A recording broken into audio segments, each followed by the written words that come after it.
Everyone, day 19 meaning ब्लगमा हजुरहरूलाई स्वागत छ। आज हामी खाँदैछौँ चटपटे। यता हाम्रो दिदीले चाहिँ रेडी बनाउँदै हुनुहुन्छ अनि सबै कुरा काट्दै हुनुहुन्छ। यता दिदी फेरि मक्ख हुनुभएको छ चटपटे खाने भनेर।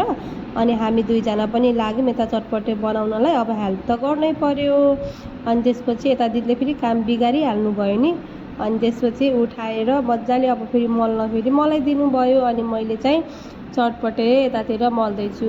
अनि अगाडि चाहिँ हामीले पिरो नखानेहरूको लागि निकाल्यौँ। अनि हामी चाहिँ पिरो खान्छौँ। अनि हामीले चाहिँ पिरो खानको लागि फेरि यता खुर्सानी हालेर अनि यता मल्दैछु मैले चाहिँ। अब चाहिँ हाम्रो चटपटे रेडी भयो। अनि यता हाम्रो दिदीले रेडी गर्नुभयो। अनि मैले चाहिँ सबैको भागमा हालिदिएँ। अनि सरले पनि यता लग्नुभयो। अनि सरले चाहिँ मेरो चटपटे खै भन्दै खोज्दै आउनुभएको थियो। उहाँलाई दिएपछि उहाँ त फेरि मक्ख परेर ल म गएँ खान भनेर जानुभयो। अनि यता चाहिँ हाम्रो सबै स्टाफहरूले चटपटे चाहिँ एकदमै मिठो छ है भन्दै खाँदै गरिराख्नु भएको थियो।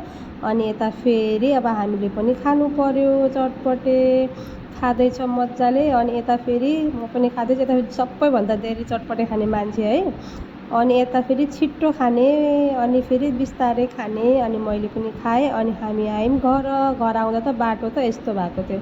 अनि घर पुग्यौँ चटपटे खायौँ। आजको दिन चाहिँ यस्तै रह्यो साथीहरू। बाई सबैजनालाई।